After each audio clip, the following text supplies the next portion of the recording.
So today I'm joined by Nick Daynes. Nick is a director and co-owner of Prospect Tree Mortgages, covering all of your mortgage needs across the UK. So welcome, Nick. Hi, thank you. Thanks for having me. No, thanks for joining us, Nick. So, Nick, tell us a little bit more about Prospect Tree Mortgages. We mortgage brokerage essentially. There's a lot of them around. Um, we we source mortgage products for clients in all manner of scenarios and situations, property types, and everything from shared ownership flats to few £1 million second homes or buy-to-lets portfolios, equity release and later life lending, bridging, all sorts around the property financing sector, essentially. Right, okay. And look, you mentioned there, Nick, that there's a lot of mortgage sort of brokers, etc. around. So what makes Prospect Tree Mortgages different? I would say I would say we're different in the level of expertise that we have, Okay. and that is through experience and the types of clients that we service. Yeah. So I'm actively trying to, we are building niches in sports professionals, entertainment are the two kind of major ones where we're making inroads at the moment. So Right. anyone involved in entertainment sector, whether they're runners for shows, or directors or actors or voiceover artists or illusionists or whatever they are, then they're a niche of ours, as well as sports professionals. And we work with footballers, rugby players, cricketers, Olympians, and everyone and everything in between. So those are kind of some niches that we work within. But I would say the expertise and how we only do mortgages and mortgage protection. So we're not a financial advisor or anything like that. Okay.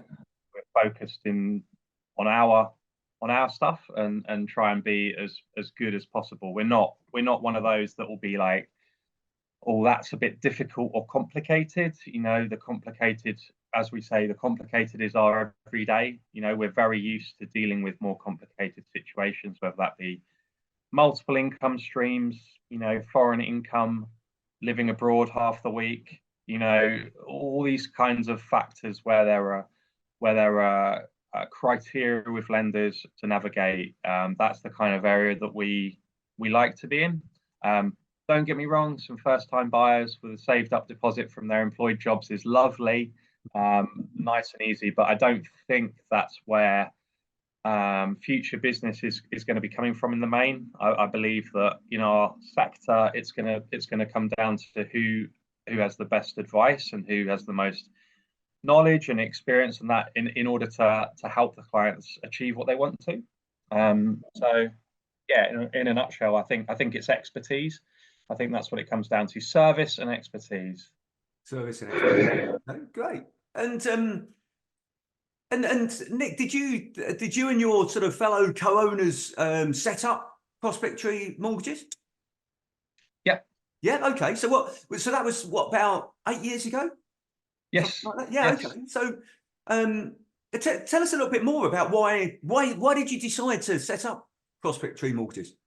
So my background, I suppose, within property was in estate agency. Mm-hmm. So I worked for an estate agent, and I kind of worked there for a number of years, and started off as a trainee negotiator, and ended up being a what do they call them? A marketing consultant, Okay. something like that. So essentially a lister. So you go out to give a market appraisal, essentially, of people's home value, based on evidence and da da da. So that was where I started, and realised that that making connections with people was kind of the thing that I was good at and helped me along the way. So if you can get along with people, then you're gonna be halfway there. So I started in estate agency, found that was, the people aspect of it was something that I enjoyed, and I was able to to get on with quite well, and did well listing houses, showing people the value in what we did, and showing people why I was charging what I was charging, justifying fees, all that kind of stuff. And then I thought, like this is quite a lot of time, quite a lot of effort, and the reward is not that big, working for somebody else. The hours are long in estate agency, and the money isn't great unless you own your own shop, and and whatever. And these days, obviously, from then there wasn't self-employed models and things like that.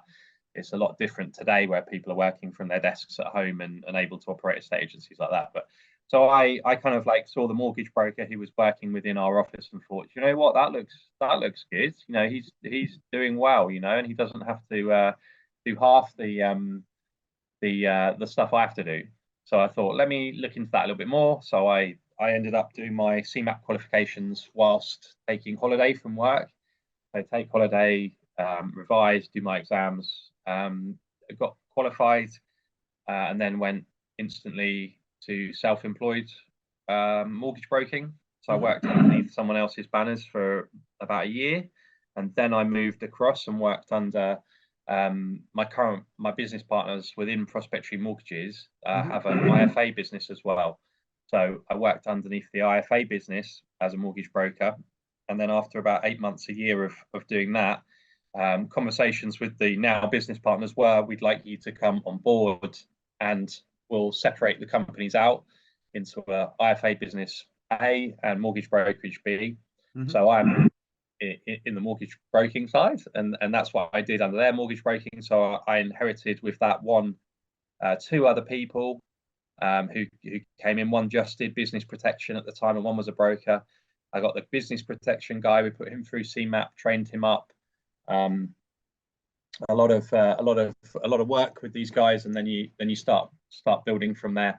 In terms of, again, my role revolved around just broking at that point, and my own clients and my own introducers, and all the stuff that goes with that, trying to generate business for yourself. And as that moved on, and we started, we're doing quite well, everything's going okay. So then you look at all the other aspects that around it. How can you generate more leads? How can you bring more people into the office for conversations? How can you because mortgage broking is if you can't have people to speak to, if you haven't got anyone to talk to, you haven't got anything. You can be the best advisor in the world, but it doesn't matter if no one knows you exist or is talking to you about it.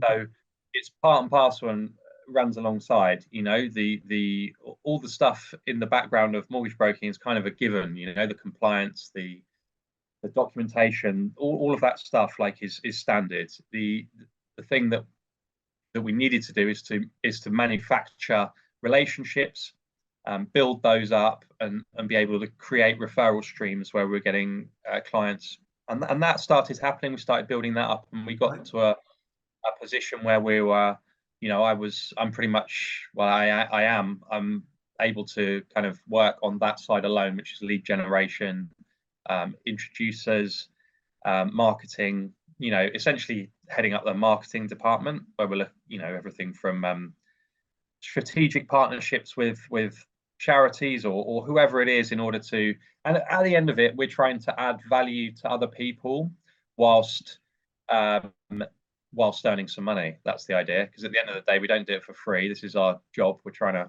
earn a living out of it, but there's a lot of other people trying to do the same thing that don't do it as well. So it's that kind of ethos around it. Well, so I picked up three things there, Nick. One is, well, the reasons it sounds like the reasons you set up, or decided to set up the business, were, one, to earn more money, because you didn't feel as though you were in the estate agency business.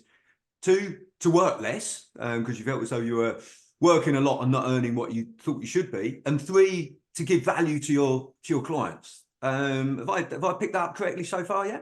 Yeah, sure. I mean, it's. I think everybody, broadly speaking, the idea is to work as little as possible for as much money as possible. Okay. I think. Yeah. I mean, personally, if I wasn't being paid, I wouldn't be doing this. You know, this isn't like something that you're going to be doing for pleasure. You know, the compliance, the stuff to do this is pretty strict. The regulation and compliance in this world is high. There's a lot. Do you enjoy what you do though, Nick? I enjoy what I do. I enjoy what I do for sure, but certainly working towards making that more enjoyable. Working within the areas, the niches that kind of we're building and stuff at the moment. For example, I'm super into my sport. I'm currently in the process of opening up a Brazilian Jiu-Jitsu gym with some other partners in Ashford at the moment. Nice. Which is what I train a lot. I used to play a lot of cricket. I played abroad as an overseas player in Australia. Hence why we do a lot with cricket. We sponsor Daniel Bell Drummond at Kent captain now. Great guy, one of the nicest blokes around. Passes us a lot of players to work with. But the sports professionals niche is one I'm enjoying a lot. Because I'm a fan of most sports. So speaking to the people that you watch on TV and stuff is always pretty cool. And they're more challenging. The short-term contracting world, the criteria around that's interesting. So I do enjoy it, not all of it though, for sure. There's it sounds like you've linked there the two aspects of something that generates you money and income, but linked that to something that you enjoy, which is sport. So you've like linked the two together to make it enjoyable. It makes it more interesting for sure. I mean, it's very nice. I mean, like I think if you talk to mortgage brokers, the best cases they have the most interesting are the ones that make them the most money. The higher the mortgage, the more money we make. And the work is exactly the same. If it's it might be slightly more complicated if you're looking for £1.5 million. But in general, the documentation and the evidence that you can provide, it's the same as everybody, So you're asking for the self-employed stuff, what do they do? Evidence your income and your expenditure. How much can we borrow? Here we go. We apply for it, But for £1.5 million, you're going to get paid a hell of a lot more than for 40 grand mortgage. Yeah. But the work is kind of the same, So certainly, if you're going to be doing what you do as a business anyway, your clients and people should be, I think, it's not just the clients that are making you the most money, it's the clients that are going to be the most interesting to work with, and sports people just are for me. I find that interesting because we've just we've got plenty of testimonials on our Instagram. That's something I like, videos from these guys, and I flick through them every now and then, and you start, okay, we used to have a couple, now we you're getting into the tens, up to nearly 30, 40, 50 clients, the professional sports people. And it's an area that they come direct to us, and that excites me that Olympic athletes will Google and find us and email me directly and say, hello. And I share your view there in terms of, look, when I'm speaking to a potential client, there's three things that I look for. One is, can I get them a return on their investment? Okay, because business coaching what I do should add value. Okay, so it should give them back more than they're investing. The second thing is, can I help them achieve their goals quicker than they otherwise would? Okay, but the third thing is, which the one that links into what you're saying, is would we enjoy working together? Yeah. Because I choose my clients and they choose me. So I absolutely agree with you that actually to have that part in your role and what you do is really, really important. So Nick, you mentioned there, okay, so there were some things that you look to achieve when you set up Prospect Tree Mortgages with your fellow co-owners. And you've been it's been about 8 years now. So have you achieved what you wanted to achieve? No. Okay. Tell me. I would say no, because what I wanted to achieve when we started the business is different to what I want to achieve now. Okay. So what did you want to achieve when you started the business, and what do you want to achieve now? I think when we started, I was focusing on money, income. Okay. Yeah. Building a business, thinking that this would be something that's turns into some enormous company. There's going to be this, there's going to be that kind of thing. What we can do.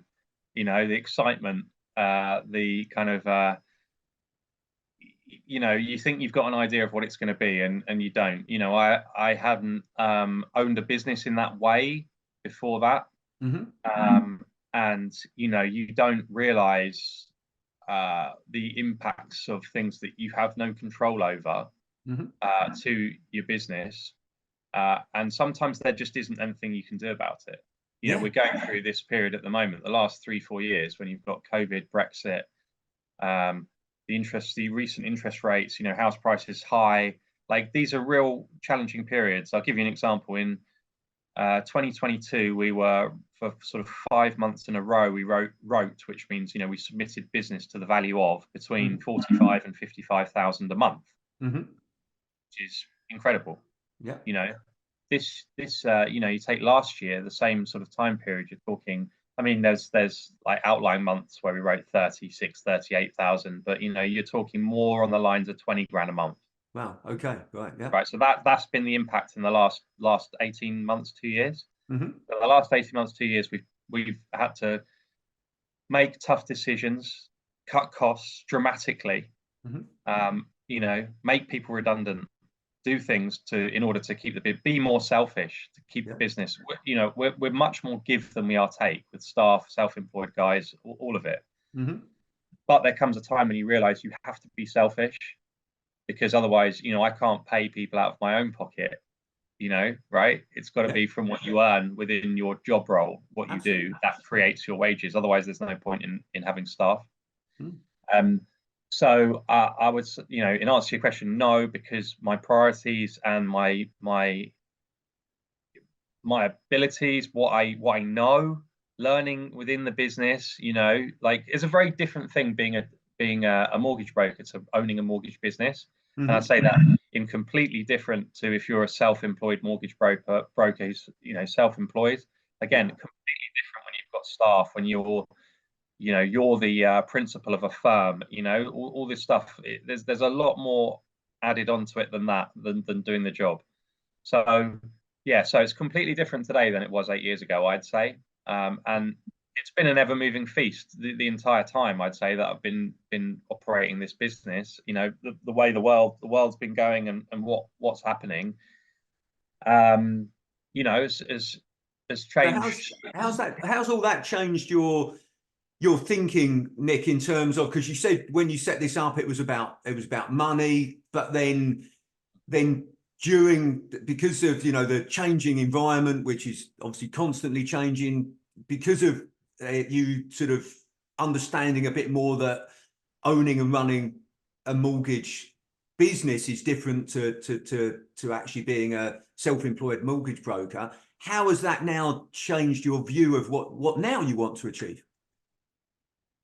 Right. Well, now what I want to achieve is almost, I feel like you'll know this better than anybody, um, is that it's the income levels or client levels, you know, when you're impacted by other things going on and it's out of your control, you start looking internally and seeing, like, right, analyzing what you're doing, what you're spending money on, how you're operating your business, how is it, can it be more efficient? Are you wasting time? Are you doing this, that, and the other? And I think, you know, that a smaller business. So we have two employed brokers, two self-employed brokers. Myself, my business partner is a more sales director role. Myself in the marketing, we have administrator. That goes. We're not big, Mm-hmm. you know, but we've been bigger, you know. But bigger doesn't mean more profitable. Profitability starts at the bottom. It's got to be a profitable, um, you've got to have the ability to make money on all the stuff that you do, Mm-hmm. however big you are. So in this smaller environment where we are, so we've got our targets are lower than, you know, we're not saying we want to write 50 grand in a month. We're more like looking at 20, 25,000 at the moment with what we've Mm-hmm. got. But that is a profitable business for us, Okay. you know, at the moment. What I think I've learned is that bigger isn't always better, you Mm-hmm. know. Certainly for my lifestyle, smaller is much easier to manage. Yeah. But if I profitability in the smaller model like we've got now, um, will be similar to writing 50, 55,000 a month, because of the amount of staff that you need to do that amount of work. like whether it's just the administration or just the shredding or whatever it is, you know, you have to, it's like, this is the perfect example. I speak like, I don't know, 20 lead providers a week will get in touch with me trying to sell me their leads, and they range between a fiver to 150 quid, right? And, you know, normally, I mean, and we've spent 8.5 grand in 1 month on leads before. And not only that, but I employed someone to ring all the inquiries, purely to ring them up and book appointments. Yeah. So you can go from that and saying, and they go, well, the leads are this and that, and we can give you 100 leads a week. And I'm like, that's great. But I have to employ people to call these leads. And, you know, so the acquisition costs of getting clients is way, way, way more doing it that way around, in my experience, than doing it organically or through your own channels or anything like that. So I've, you know, they all promise the earth, deliver nothing. But it's like this, you know, this every time there's bad times, you see them pop up everywhere, advertising for lead providers, £15, whatever, and you're like, you know, they're awful, but you're like, oh, maybe. But the quality of the clients, the quality of the inquiries is what it's all about.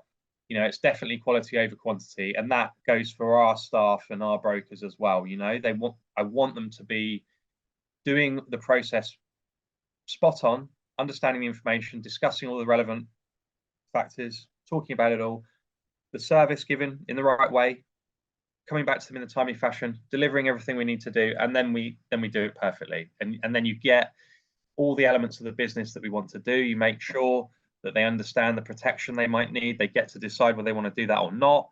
But we have the proper conversations and everything is done properly. And that is much easier to do if you're not dealing with, you know, 300 leads in a month, and you have to. Okay. So what I picked up there then is that, sorry, there's a bit of background noise, isn't there? But what I picked up there, Nick, is that, so when you started out, it was a bit more about growth. Okay, let's grow this business. How big can we get? But now it's more about actually profitability. Correct. So focusing on profitability, which, yeah, look, again, it's one of the things that I say to my clients, which is be slow to grow, but quick to get profit. You know, so focus on profit, because, you know, there is that thing of let's grow, let's get bigger. But actually, it's so important to make sure you're profitable first, and you've got a platform to grow from, and then you can leverage it if you want to. If you want to, because not every business owner wants to do that. You know, some people want multi-million-pound businesses, some people don't. But it's about making profit and then leveraging it if you want to. Sorry, Nick. If you're going to do it on, if you're going to do it on your own money, you can only do it that way, right? We don't owe anyone anything. We don't owe any money to anybody. Yeah. So you know, I've seen many businesses. I've got friends, you know, who have run hundreds of millions of pound businesses. One of my new business partners on the jiu-jitsu business, he turns over 300 million a year in his company, and he's not that big, you know, staff wise and this and that. Like it doesn't necessarily. I think estate agency and mortgage broking is kind of the old school, you know, high street offices, lots of staff, lots of, you know, it's expensive. It's an expensive way to operate. So I think it's changing the way that you need to. I mean, for example, so our brokers, we were just left one office and we were moving to another one in 6 weeks' time. They have to work at home in the meantime, but now they've been working at home. They want to continue to work at home, ideally in a hybrid. Well, they can't have a hybrid because we're not having an office with no one in it. So they're going to be working from home. And now we've got to change how we manage workload, but the benefits to them are massive. So one, i.e. me, would expect that that's going to reflect in, you know, that nothing's going to go downhill. Everything's going to be just as it was because it's the same working. You're not self-employed. You're employed. You're just working at home. Yeah. So it's a big difference to the guys that are like, oh, look, I'm at home. I can walk my dog 5 times a day and go to the, you know, that's not the reality.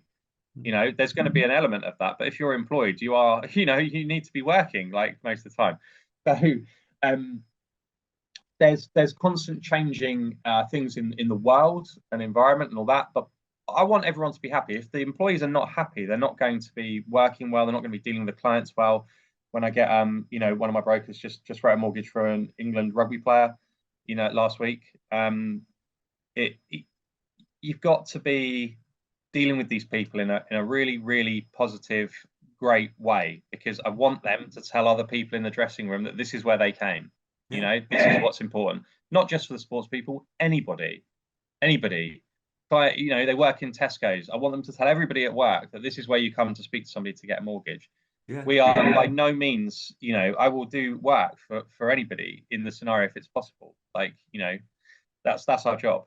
But it's there are always new interesting landscapes to navigate. But I think the thing is, I'm growing and understanding this more whilst we go through the journey of owning this business and operating it, you know, and it's not all peaches and cream.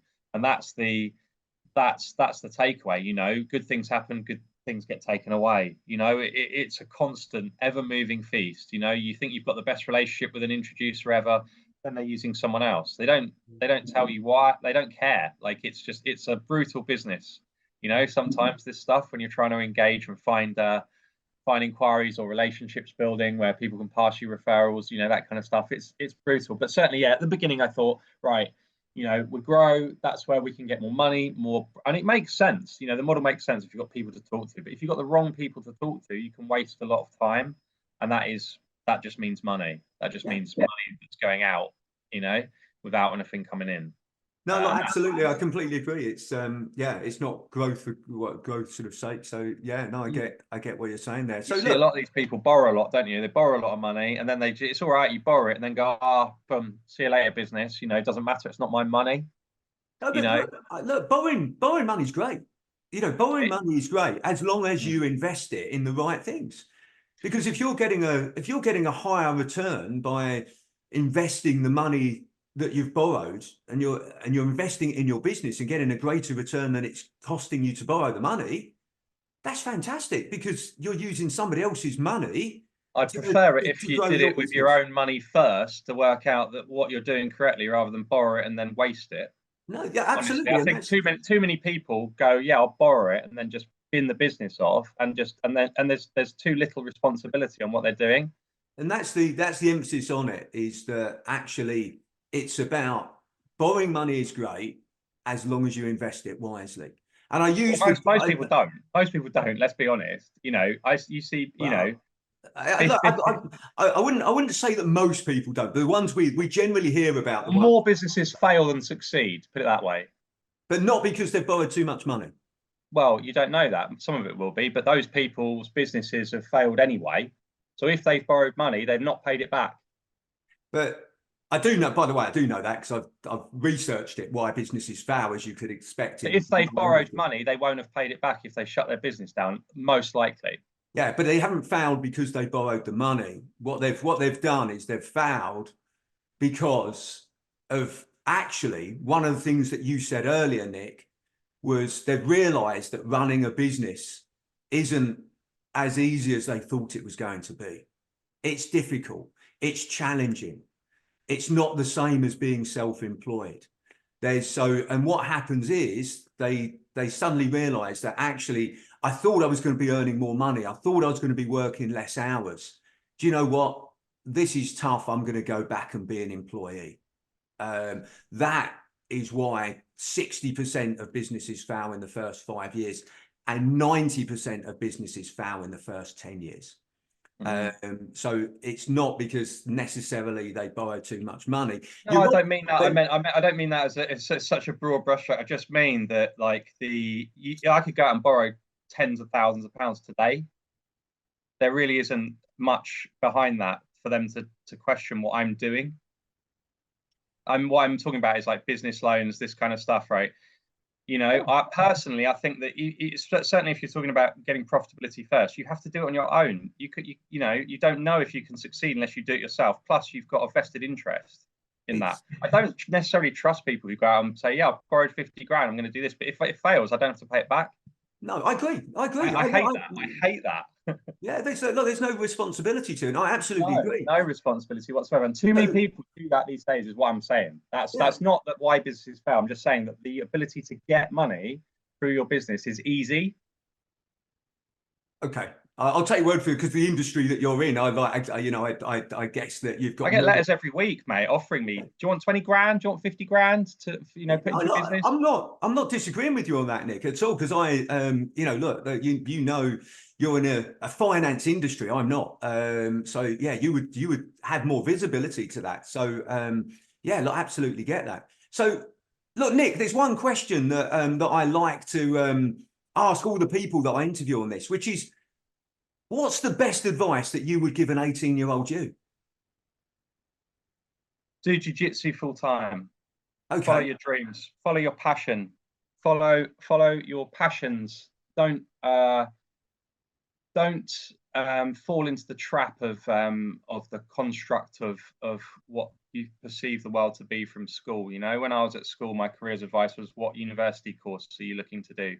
Not about dreams, passion. Like if you've got a talent for something, even if you haven't, like with working within sport now, I've met a lot of people who were love sport, love the football, you know, love cricket, whatever, and now work within that sport, not as a professional player. Yeah.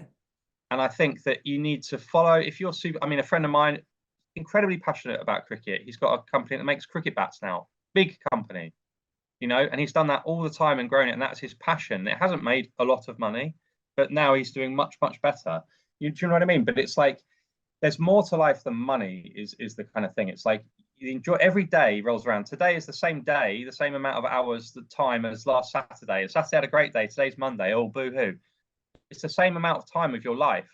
You know, my advice would be, find something that you really enjoy and put your passion and effort into that, and you will make a success of it. Like it. I like it. So follow your passion, I think, is what I I picked think up. so. I think so. Just don't be like, oh, I've got to do that for this money, for this money. Money isn't everything. It certainly helps, but money is not everything. But you will find money in your passion. Like it is for sure. And people notice that, and people want to be around people who are passionate about something they're interested in as well. So that, I think that would be it. Yeah. And like I've mentioned this before on this you know, on these interviews, there's a Japanese word called ikigai. And ikigai, have you heard of this word, Nick? No. Okay. So it basically means your reason for being. Okay. Mm. And it's four circles that, like a Venn diagram, but four circles that overlap. The first one is something that you're good at. The second one is something that you enjoy. The third one is something the world needs. And the fourth one is something you get paid for. Mm. And what the Japanese say is that if you can find the point that all four of those boxes or those circles cross, then you've found your reason for being. Nice. So, which I think, you know, fits into what you were saying there. You know, don't just do it for the money. Do it because you love it. Do it because you enjoy it. Do it because you're good at it. Do it because it's something the world needs. But yeah, so okay. Well, look, great advice, Nick. Well, look, look, I really appreciate you taking the time to speak with me today and sharing more about, you know, your business and your journey. So thanks very much. No worries. Thanks for having me. Good to chat.